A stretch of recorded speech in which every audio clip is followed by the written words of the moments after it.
Good evening and welcome to this lecture with the University of the Underground and To the Moon's Music Incubator Program. The University of the Underground was founded in February 2017 and is a free, pluralistic and transnational university based in the basement of nightclubs and actively working with both institutions and nightlife. And today we are very blessed and grateful to be joined by Luca Soudant. Luca is a PhD researcher at the Open University, an artist, a DJ, and theory teacher at Maastricht Institute of Arts. They graduated from the University of Amsterdam with a research master's degree in cultural analysis and from the Sandberg Institute with a master's degree in critical studies. So with that, Luca, welcome, and I will hand over to you. Thank you very much. I'm actually just first wondering how many people are in here. I cannot really see anyone. I believe there's about 10 people in the room. Okay, just to know what the audience is like. All right, well, hi everyone. Thanks for having me here. I heard you have a great program and doing great things all together. Today, I would like to share about my practice, and I would like to work towards a certain understanding of sound and a certain approach to sound that I have in my practice in both an analytical way and also an artistic way. As Tom already said just now, I have just started a PhD research that I've set up in the past 1.5 years. That is now funded for the next 5 years. So I'm just at the start of this PhD research. And the current working title is Resounding Gender, Sound in Gendered Human, Non-Human Entanglements. And I will try to clarify in this lecture what exactly that means in the scope of my research. That didn't belong, but it was a nice sound. So where did this all start? I'm interested in the relationship between gender and sound. And basically this all came from a proposal by Doritos, you know, the crisp brand of the crisps that you can see in this image. And Doritos proposed to design a lady-friendly crisp, which were to crack less loudly as their regular crisp, because they claimed that women don't want to take much space through sound in public. Obviously a very sexist proposal, which also didn't make it in the end because it was forbidden by certain authorities in the field of advertising. But this whole proposal on its own actually fascinated me. At the same time, I found it really absurd, obviously, but also it fascinated me in a sense that I had studied before in academic settings, but also in artistic settings. I had studied how people approach the relationship between gender and sound. And what you usually encounter is gender relations in the field of music, but also gender when it comes to speech and the use of voice and the sound of voice. But not so much this specific situation where there is an object, a crisp, and a human body, and then they interact, and then a certain sound appears that we apparently have come to gender in a Western European context. So I actually got fascinated by this lady-friendly crisp proposal, that in the sense that it sketched a situation that I actually had not seen being theorized before when it comes to fields of sound studies, gender studies. And so I started thinking about other instances where we have a similar situation where an object and a human body produces sound together, and that sound we have come to gender, or at least it's participating in how we came to give cultural meaning to gender, but also how we perform gender, or how gender is a performative act. And so I started thinking of other objects or non-human materials that produce sounds with our bodies that we have come to gender. And I thought of jewelry, long nails, and also long nails on touchscreens as like a new phenomenon. High heels, that also has a very interesting history when it comes to gender, and for instance, also the sounds of motor vehicles in interactions with human bodies. And so these kinds of objects are the focus of my research. And so I'm researching gender norms in the realm of sound at human object encounter. And so now I'm at the start of this PhD research, and the aim is to do this to research this in a way from both academic research methodologies, from these kinds of approaches, but also through artistic practice. And I'm envisioning this happening through, for instance, recording sounds and analyzing those sounds within academic theoretical frameworks, as well as using those sounds as artistic experimentation materials. What I also find important to say, but I'm not sure how urgent that is to say in this group, in some groups it's very important to point it out, that I see gender as performative, which means that I don't see it as a fixed characteristic of our bodies, but as something that we culturally learn that is different in different cultures, and that we come to do instead of something that we are. So I see gender as performative. I'm not so much interested also in debates on whether sex or gender is fixed or has certain essentialist meaningfulness, but more in the doings of gender. And I think the approach of sound to gender, in my view, is a very performative approach, also in the sense that sound always comes and goes. It's never a fixed entity that is always already there. It appears and disappears. And in that sense, I think a focus on sound and the gendering of sound is in itself a very performative, or an approach that highlights the performativity of gender, that highlights the performativity of a situation, and also the constant changing of the situation, as sound is something that always changes depending on the environment and what happens in that environment. The first object in my research that I want to focus on, which I will probably be researching around next year, or the end of this academic year, is the skull's bridle. I'm not sure if people have heard of this object before, but it was used in the late Middle Ages in a European context to silence assertive, disobedient women that would speak up against their husbands, that would speak up against the church, against systems at play. And this object was a metal contraption around the head that could be locked, and someone else had the key. And it had a gag, and sometimes this gag also had sharp edges, so it would actually cut the tongue if someone would speak. Or it also had gag balls with pins on it that really made it impossible for people to speak. There's also records of a similar object used in plantations in the Americas, in Virginia, to enslaved people. And this is mostly referred to as a mask of speechlessness, and also specifically to avoid people talking amongst each other and to avoid protests by enslaved people. So this object can be found in different situations, and on, I think for you it's also the right, you can see a picture of one of those skull's bridles that is an actual skull's bridle that was used between the late 16th and late 18th century. And that was found in Belgium.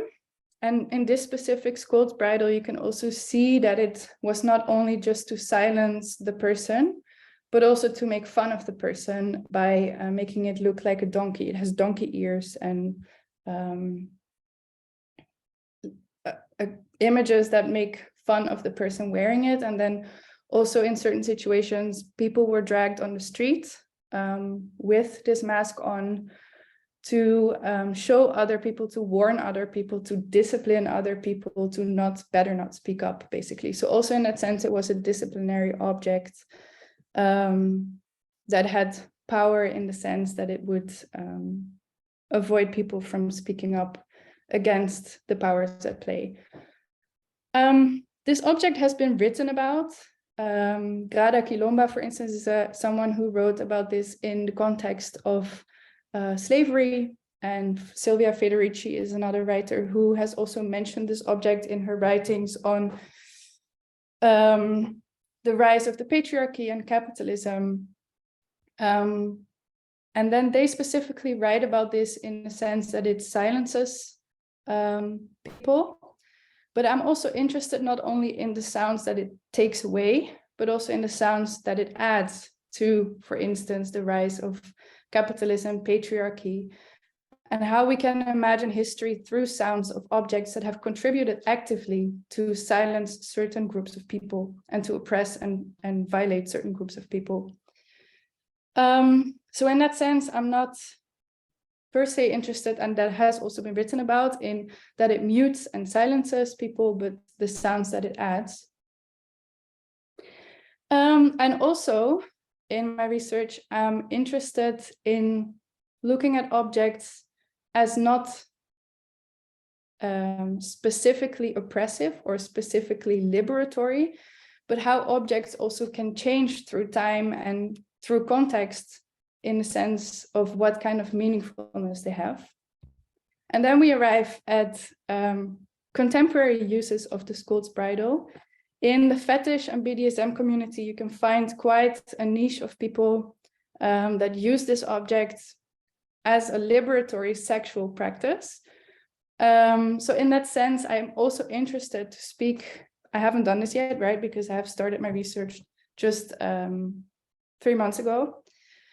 But I'm curious to speak to people using these objects in today's context, also in the sense of what the sound of the object contributes to their experience of using this object as a liberatory practice. And in this sense, maybe on a more general note, I would like to also show that objects are not inherently oppressive or inherently violent, but that it really depends on the context in which it is used and the intentions of people using it, and specifically the consent of using it. So if we follow this object from history to now, I'm interested in my research to look at the specific sonic qualities of the object as an interactive object with the human body and what that can tell us about gendered experiences. Then I also mentioned a while ago that the high heel has a really interesting history. If we look at the European history of the high heel, we can, for instance, see a portrait of Louis XIV wearing high heels.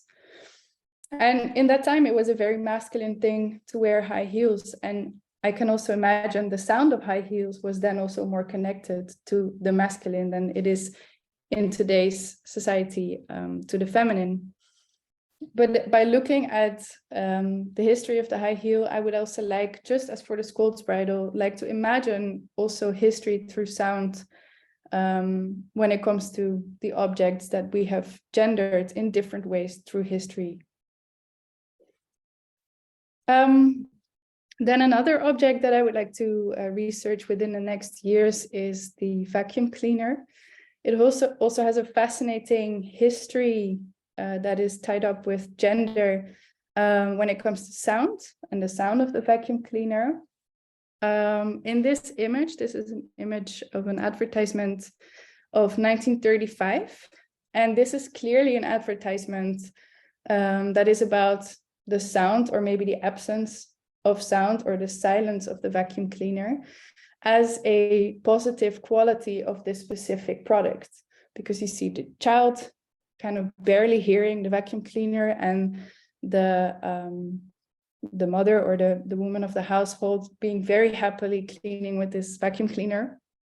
And And what is interesting, if you look at technologies that are supposed to be powerful, like a vacuum cleaner would also be nice when it's powerful because it needs to clean your house and have good suction power. In contradiction to other technologies that should show powerfulness, this shows powerfulness and at the same time wants to be silent. If we look at the history of advertising vacuum cleaners, and this is quite different from other objects. Think of drills or other objects that should communicate or articulate this power to us, that it's a powerful working machine.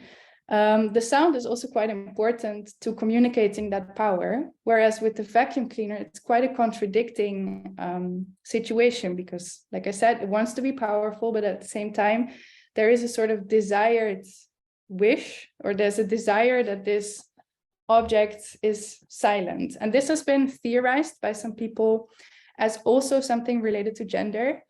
If we place this in a situation where in a very binary and conventional way, right? Like women are supposed to stay at home, clean the house, men are working and come home and need not to be disturbed.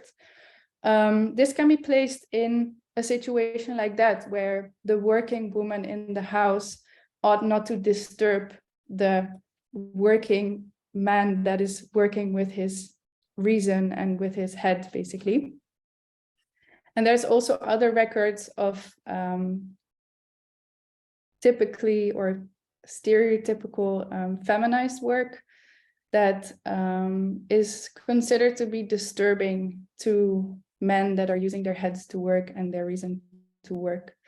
So in this sense, this object is also an interesting object to research for its sound, and then also specifically the gendered sound we came to attach to the use of this object and the interactions with the human body. So this, what I just talked about, are examples of a couple of objects that I would like to research within the next years in the broader scope of researching gendered sound in between humans and objects. And obviously, this is very much focusing on binary gender structures that are at play in a cultural way. But from revealing these binary gendered power structures, I would also like to move in my research to non-binary imaginaries through sound. And this is where mostly my artistic practice joins or is useful. So basically, from reading, thinking, and writing about gender and sound in between humans and objects, I would also like to engage with other forms of doing theory. And here I would like to mention a few of the works that I made within the past years to show how I engage with theory in different ways. So I first have this kind of hyper-theoretical approach that I just also try to clarify to you now. But I also would like to move to more artistic installations. And the examples that I will show now are some ways that I have tried to do this in the past years. So this is a project called Sonic Manspreading that I did between 2018 and 2019.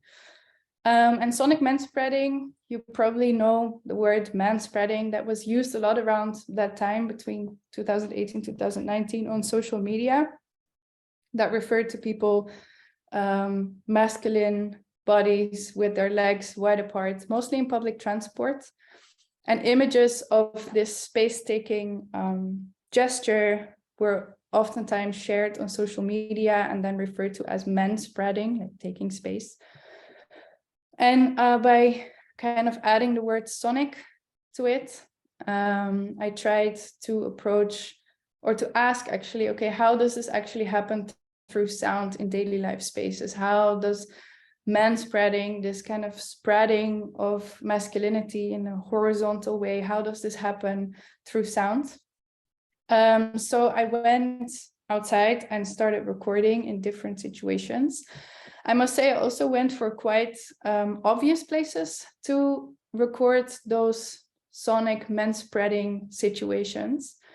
One of the places where I recorded was a soccer match, where I recorded someone with a clip-on microphone that then had sort of a close-up of someone engaging with the soccer match, and also the surrounding sounds of these men shouting around and throwing around stuff. And this recording I mixed with another recording that I took during the night somewhere in a smaller city in the Netherlands called Nijmegen. And there's this like popular party bar area where around 3 o'clock in the night, there's a lot of men showing off with their loud cars and with their motorbikes. They're kicking against things, spitting on the floor, shouting. And so these recordings I mixed into a soundscape that I presented in the image that you can see on this slide as a meditation. So people could meditate on these sounds. And with meditation, I also mean like an intense focus on something. And also important to say, in this soundscape, there were subwoofers installed in the wooden stairs. And these subwoofers would vibrate heavily on another beat that I included in the recordings in the soundscape. That would heavily vibrate the space, and that's also why people are lying down on the stairs to really experience that soundscape, not only in a audible way, but also in a tactile way, in a haptic way, by really experiencing the vibrations of the sound. I posted a link in the chat. I would actually like to not listen to it now, but if you want, you can listen to it after this lecture. It's the first link that I posted in the chat. I hope everyone can see it. I cannot see or hear you, so I'm assuming that it worked. But the first link, you can listen to the soundscape. But most importantly, I would like to say also that the crucial aspect of this soundscape was also to vibrate the space, which we cannot recreate if we don't know the space, don't have the right equipment,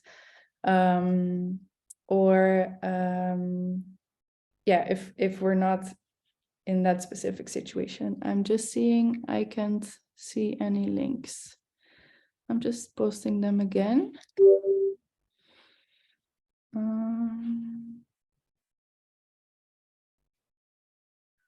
Does this work?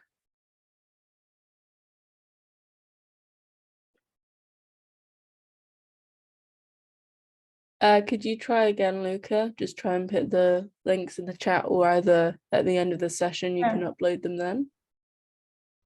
I just did it again. Okay. I mean, no one can see any. So I think maybe if... I didn't send them to everyone in the meeting. Now it should work. Did it? Yes. Okay, great. So the first link is a link to, okay, thanks for responding. Great. The first link is a link to listening to this audio piece. Yeah, repeating myself. Most importantly, it's actually that it was vibrating the space. The second link I will refer to that I would like to look at, but later on. So the second link, keep that one there.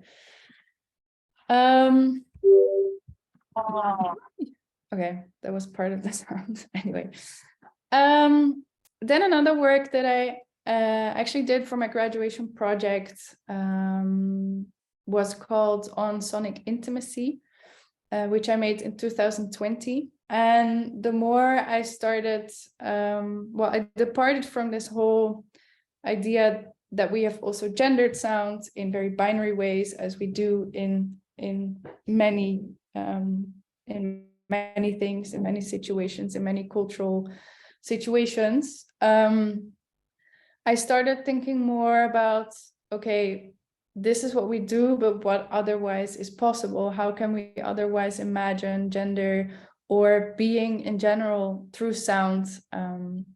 that has to do with certain healing experiences of healing or transcending the self. And I really wanted to create a space where we could do this with people and sounds in a large space, but then COVID came and unfortunately I had to adjust my plans. So what I started doing was having phone calls with people about this topic. So about the idea of low frequencies and sounds repeating themselves as having transformative qualities or as having healing qualities. But this conversation, I also wanted to keep it quite open to kind of have an intimate conversation with people over the phone that I didn't want to direct too much. And what you can see in this image is the way I installed that eventual work, where I edited all the phone calls into about a 20-minute long audio piece that you can hear through the headphones that you can see in this image. And you can read the voices of the people on the screen in different colors, and it has just a black background. And around the screen, I draped holographic foil, and under the foil, there were speakers that would produce a very low frequency kick drum beat around 128 BPM, which is considered a BPM that a lot of people enjoy or find almost can put people into a sort of trance state. But the thing about this beat was that it was actually vibrating the material of the holographic foil louder, in the sense that the vibrating material was almost louder than the beat through the speakers itself. So basically the installation was also moving the entire time you would listen to the audio recordings. I have some examples of what people shared on the phone.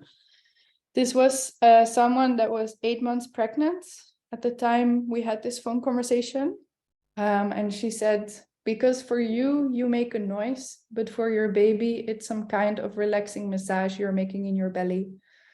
And she was speaking about how she uses low humming as a way to kind of touch her baby and be with her baby and massage her baby. And she could really feel that she could make contact in a very tangible way with her voice, and specifically lowering her voice a lot. And I thought it was very beautiful also when it is about intimacy, it's about closeness and sharing. And I thought this was a very beautiful example also of how someone experienced this with another human in her belly. Another person shared, when I'm dancing for a long time on the dance floor, listening to techno music, there is a moment that I'm not like 100% conscious about it, but there is a moment where I transcend to another symbolic space. And this was someone sharing about experiences of movement on repetitive beats for a long time. This has nothing to do with drugs or alcohol. In this situation, it has really to do with experiencing that moment of transcendence on low frequencies, repetitive low frequencies. This was someone else that also shared about humming. This was also someone that, for gendered reasons, preferred their voice to be lower, and they considered humming a very effective way of doing this. But they also shared, and for me, I think it's the vibration that actually controls anxiety. And I've been also feeling a little bit like it could be a human purring. So they compared it also to the sounds that cats make. And they shared really a beautiful and touching story about how the use of low frequency voice can control their anxiety and really like set their body in a certain motion that they experience as calming the body down. Someone else also shared about their fighting neighbors, and they realized that they actually well, she felt really like the neighbors were in her space when they were fighting, because the walls were quite thin and she could really hear what was happening between the fights. But through the fights of their neighbors, she also figured out that she could hear this because the vibrations of the sound were traveling through the wall and making the wall vibrate so that she could hear the sounds. And that made her realize actually that it's not only when the neighbors are fighting that the walls have a certain vibration, but that also with any kind of sound, the walls have a certain vibration, which she then shared as an insight on the phone, which I thought was also really beautiful, that she kind of, together we realized, okay, but if there is sound, there is movement, and there is movement of objects that we otherwise might consider inactive or not alive in a certain way. So in that sense, also the whole environment came to life through having these phone calls, by realizing that basically everything around us is constantly vibrating. So in this project, I started thinking more and more about how sound sets matter in motion, that we as humans specifically can experience when we experience low frequency sound waves. And then it was still COVID time, unfortunately. But I still wanted to experiment with this thought of low frequencies. And then I did experiments in a cellar in the Landbouwbelang, which is a former warehouse. It's a Dutch word that means something like grain storage. It's a squatted building in the small town where I live, Maastricht, and it's at the riverside. It's a huge building and has a lot of huge concrete halls. And this one is the basement, but it's still like kind of first floor. But it's huge, it's dark, it's very resonant. And there is someone who lives in this squat that has built a sound system from scratch. And this sound system is really amazing. It produces really, really wonderful sound. And also it can produce frequencies below 20 hertz, which is the kind of tilting point where people stop hearing and start, or are basically only left feeling the sound. I'm not sure if you've ever been around sounds like this. I find it very trippy and very,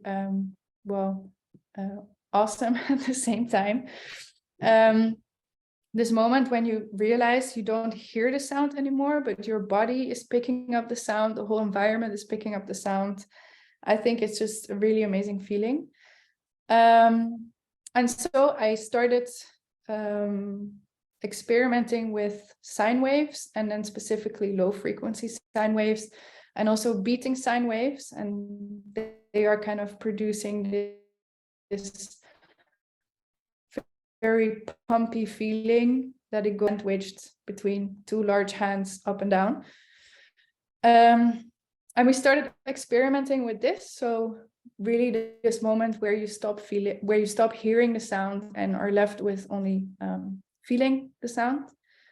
But not only that, we also started experimenting with resonant frequencies.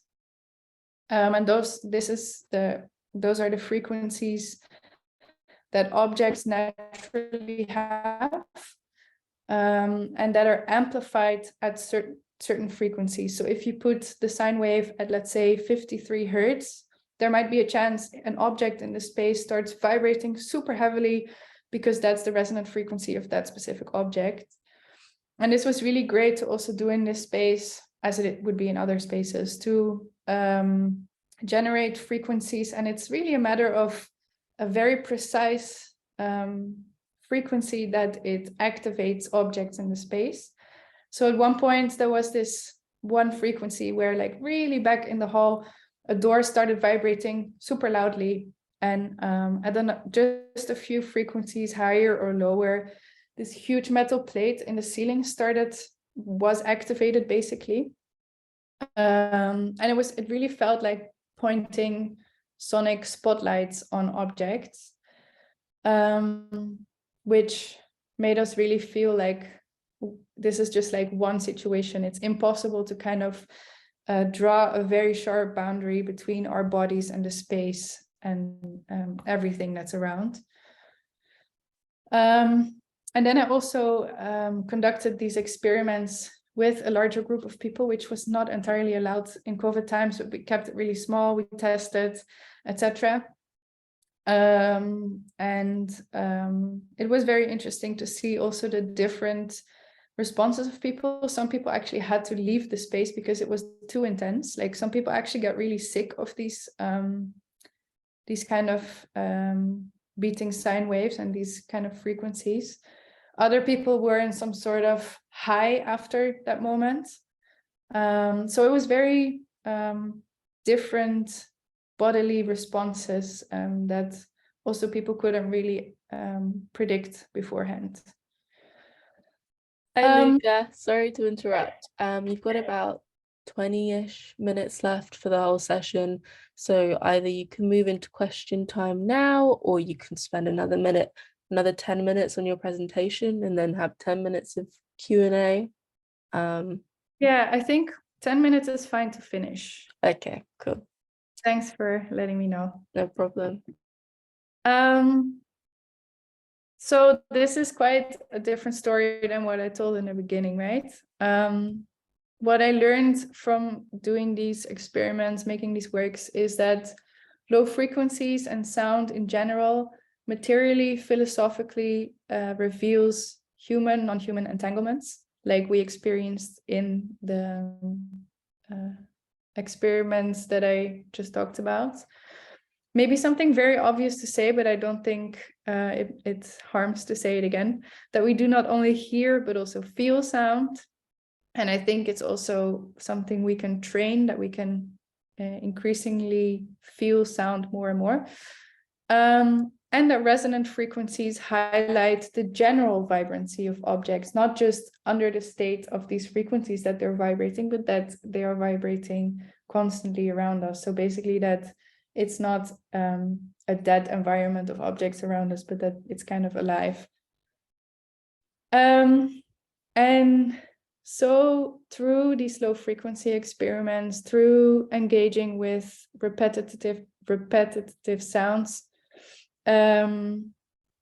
I realized that there is actually kind of transformative thinking happening through sound, and not only thinking about sound, but also really with sound.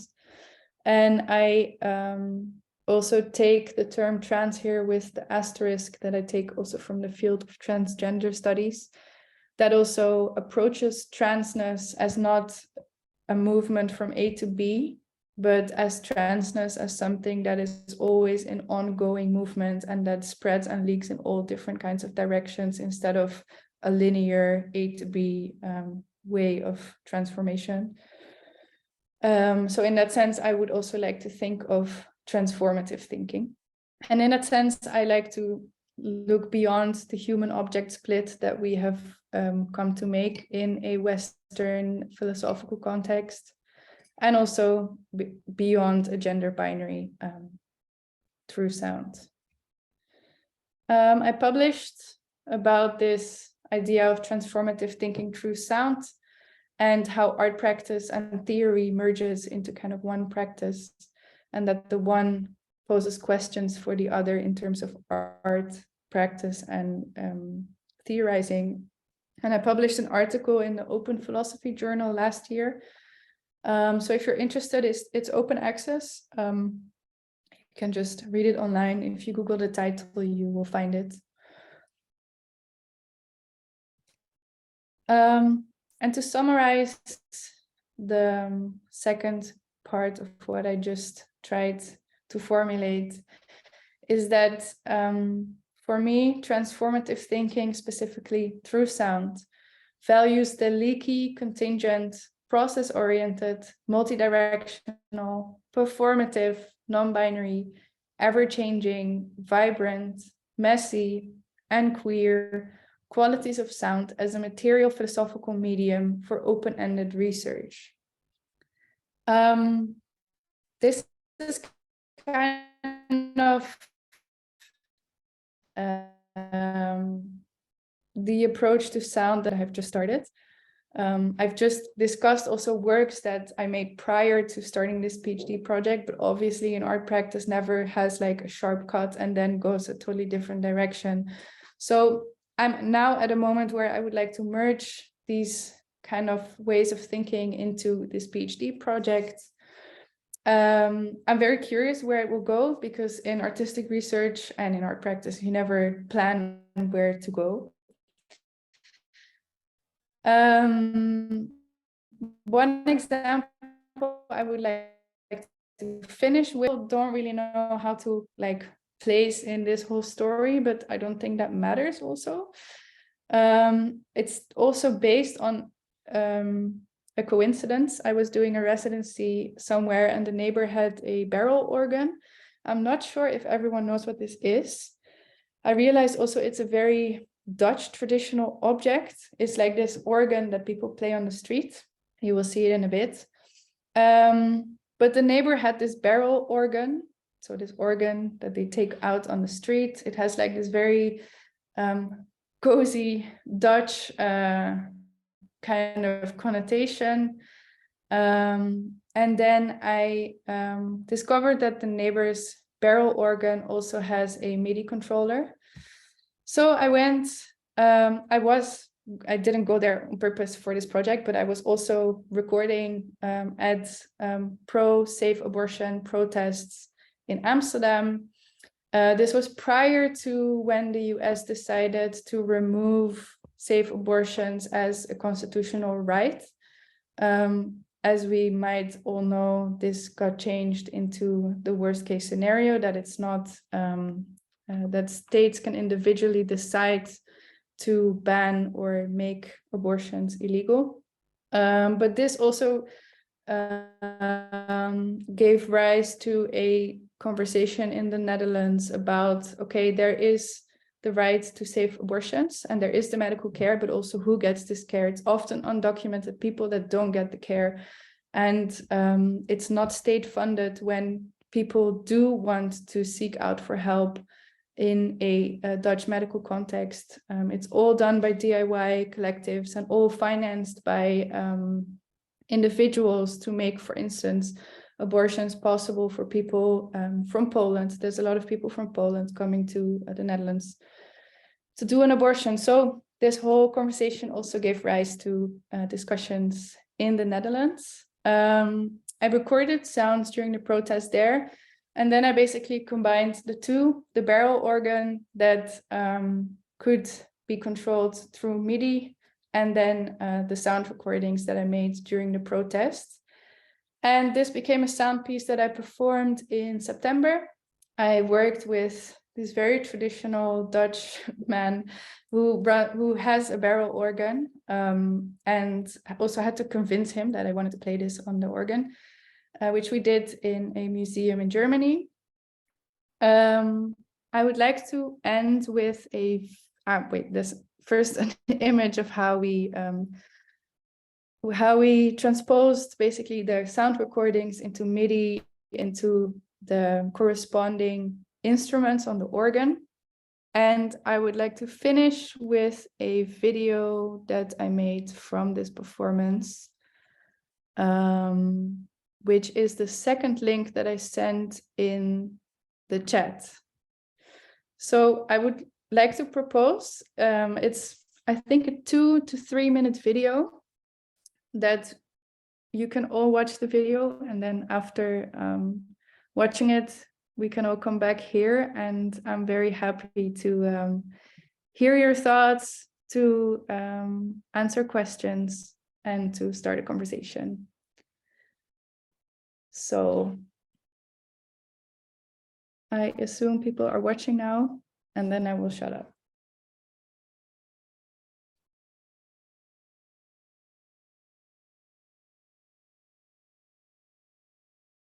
Luca, is there any way that you could perhaps play the video from your computer as well, for anyone who might be watching this on YouTube? Ah, like that. Okay. Yeah, it's possible, but just the sound will be not so great, but that's fine. I can do it. Yeah. Um,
Has everyone watched the video?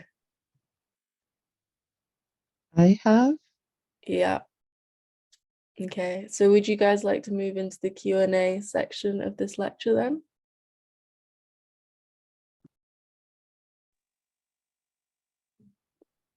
Yes. Has anyone got any questions for Luca?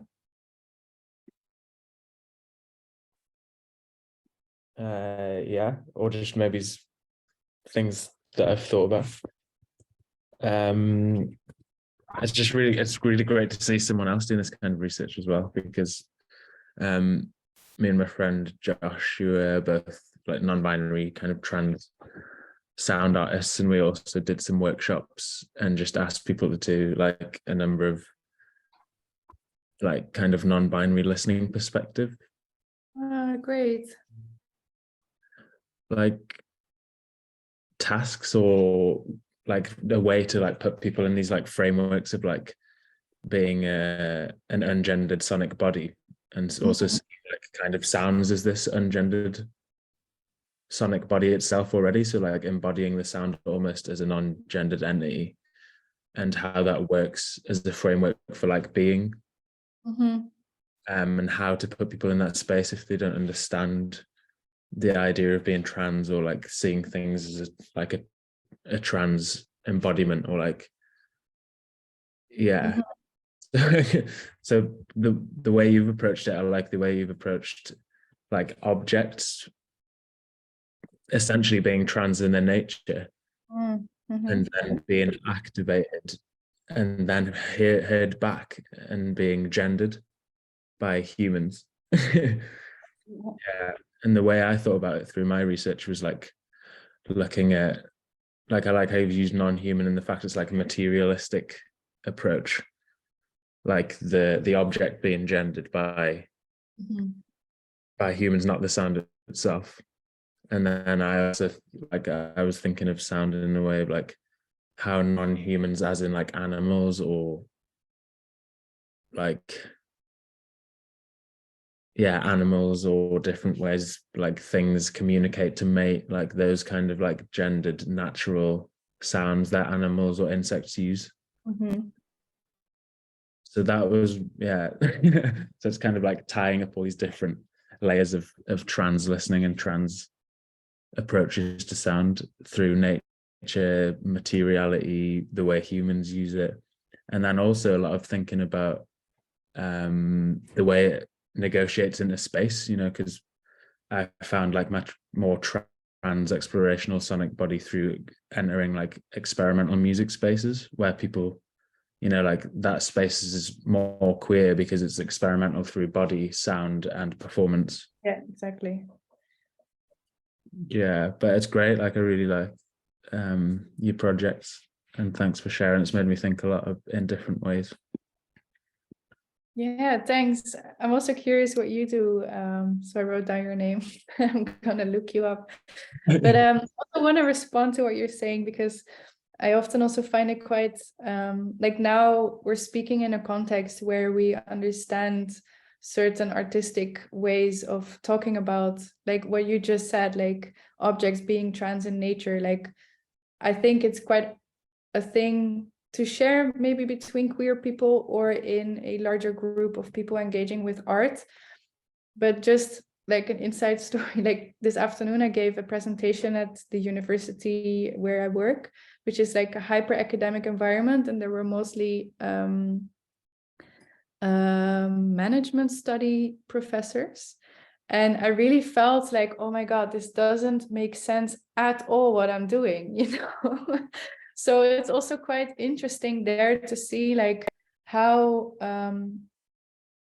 this lands in different contexts, but also how I think what I hope is also to offer like a very broad perspective on the ongoing movement in everything.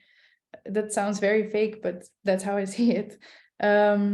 Also in the sense that I think it might be nice to even like kind of get rid of this binary between transness and cisness. In the sense that I don't want to say like everyone is trans, because I don't like that statement politically, because there is concretely people having all the experiences of being oppressed by being trans. But I also think at the same time that it can be weird sometimes to categorize one gender as stable and the other one as not, by kind of saying that cisgender people have always had the same gender. I'm sure they're not expressing their gender in the same way as when being 40 years old than when being 3 years old or 4 years old or whatever, you know, like being a child. So I think also it's quite, for me, it would also be really great to kind of work around, well, first work around the binary of femininity and masculinity, but also to kind of work around this binary of trans and cis, by still acknowledging the oppression and violence that trans people face, obviously. But for me, that kind of, yeah, you said it very beautifully. I think how objects are trans in nature is for me a way to kind of approach this also outside of a binary of trans and cis as two supposedly opposing things. Okay, we've got yeah. 2 minutes left now. Are there any other questions?